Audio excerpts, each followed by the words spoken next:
Hello friends, good morning সবাইকে। চলে এলাম আবারও একটা নতুন মিনি ব্লগ নিয়ে। আজ হচ্ছে শ্রাবণ মাসের তৃতীয় সোমবার। আজ অনেক সকাল সকাল ঘুম থেকে উঠেছি, তারপরে ঘরের সমস্ত কাজকর্ম আমি আর মা মিলে কমপ্লিট করে নিয়েছি। তারপর স্নান পুজো সেরে বাবার মাথায় জল ঢেলে এখন রেডি হয়ে আমি, মা আর ভাই মিলে বেরিয়ে পড়েছি আমার মায়ের খুব প্রিয় একটা জায়গায় যাওয়ার জন্য। আমরা যখন ভাড়া বাড়িতে থাকতাম, মা তখন নাকি ঘন ঘন এই মন্দিরে পুজো দিতে আসতো। আমিও নাকি মায়ের সঙ্গে অনেকবারই এই মন্দিরে পুজো দিতে এসেছি, তবে সে তো বহু বছর আগে। এখন তো রাস্তাঘাট ঠিকঠাকভাবে মনেই নেই, তাই আমরা যে বাড়িতে ভাড়া ছিলাম সেই পিসির থেকে ঠিকঠাকভাবে ঠিকানা জেনে নিয়ে আজকে ভাই আর আমি ফাইনালি মাকে নিয়ে চলে এসেছি পাগলা বাবার স্থানে। তবে সত্যি কথা বলতে যে এত ভিড়ের মধ্যেও এত ভালোভাবে আজকে পুজো দিতে পারবো ভাবতেই পারিনি। এখানে এসে জানতে পারলাম শ্রাবণ মাসের প্রথম সোমবার আর শেষের সোমবার নাকি ভীষণ পরিমাণে ভিড় হয়, সারা রাত জেগে মানুষ পুজো দেয়। তবে সেই তুলনায় আজ ভিড় অনেকটাই কম ছিল। যাই হোক, খুব শান্তি করে পুজো দিতে পেরেছি। এখানে ভিড় হলেও ম্যানেজমেন্টে যে দাদারা আছে খুবই ভালো,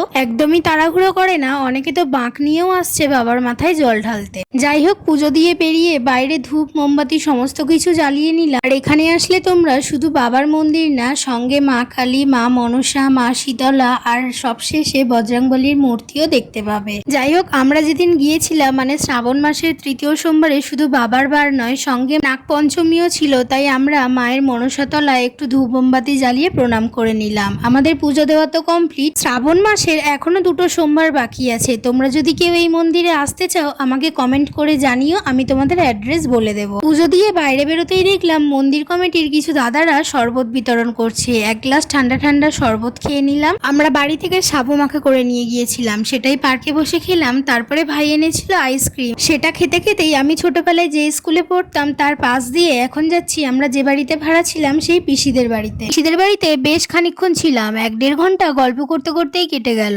যাই হোক, এবার 5টা করে সোনারপুর লোকাল ধরে বাড়ি ফিরবো। আজকের ভিডিও কেমন লাগলো জানিও, ভালো লাগলে like comment share and subscribe করে দিও। সবাইকে টাটা।